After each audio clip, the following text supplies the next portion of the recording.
What's up guys, I'm J-Man, and let's talk up a storm with one of the most memorable 90s disaster flicks, Twister.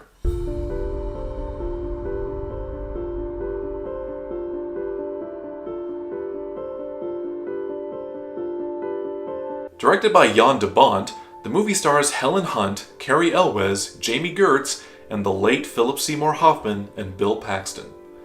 The story features a team of storm chasers who want to send up a machine into a tornado to help study and analyze it so they may help create an advanced warning system to help people get to safety. Now, any expert, or even non-expert, would tell you that the movie is not 100% or even 50% scientifically accurate. But what if that was kind of the point?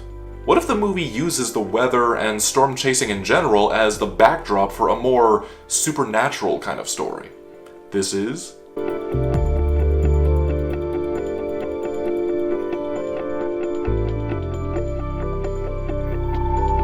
So first of all, movies have many types of villains. There's the narrative villain, the one who is usually the shadow or dark mirror of the main character who represents their deepest fear that they have to overcome.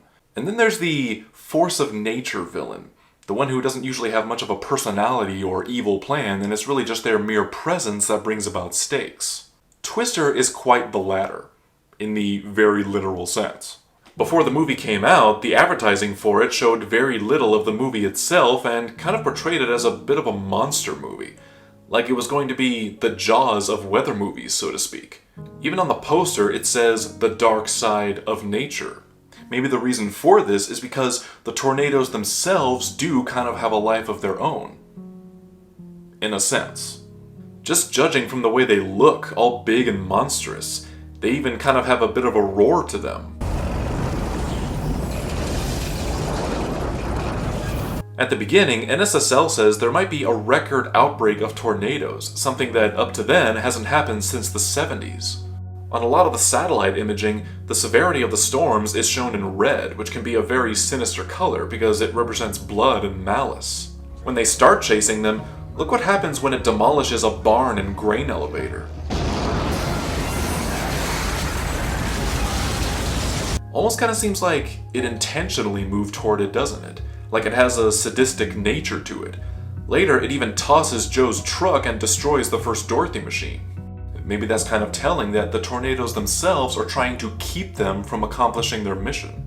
Later, when they encounter the F3, it destroys the power lines which falls on the truck and causes the Dorothy machine to collapse.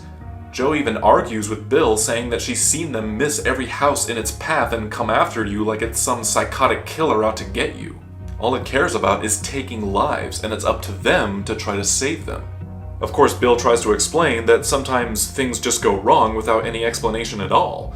However, later during the drive-in theater scene, they're attacked by an F4 tornado which comes out like a monster in the night, which is most likely the reason why the scene from The Shining appears on the screen, including and especially Jack Nicholson's face.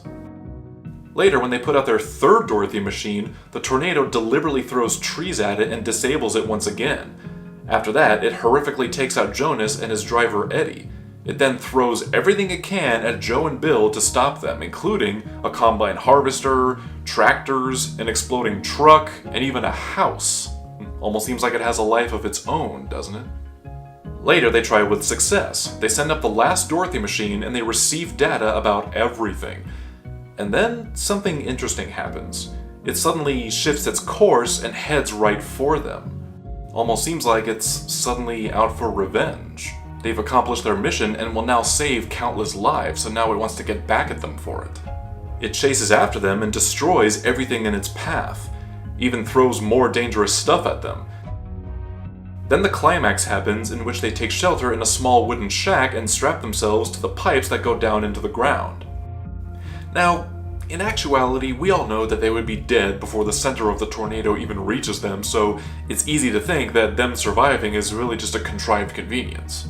But here's what I find interesting about it. When it blows on top of Joe and Bill, you ever notice how it just kind of stops in its path for a while, like it was deliberately aiming for them, and then afterward it just kind of stops, almost like it's conceding defeat in a way? Maybe in a way the tornado let them survive. Or maybe it started dissipating before it even hit them.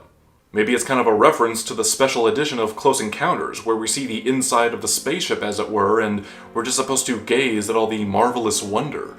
Spielberg did executive produce the film, after all. Or maybe, judging by how the music swells, it's an emotional moment of Jo being with her father again, and he's protecting them from the might of the tornado's wrath. Maybe it's kind of a spiritual moment of reassurance for Jo, letting her know that her father may be dead, but he's still watching over her and keeping her safe. So what do you guys think? Are you intrigued, or did I just make the movie sound even more stupid? And also, how do you interpret the very last scene? Whatever it is, don't be shy, leave a reply. Also, be sure to follow me on Facebook, Twitter, and please support me on Patreon. All links are down below. If you like this video, you can like, comment, and subscribe to the J-Man. Keep looking deep.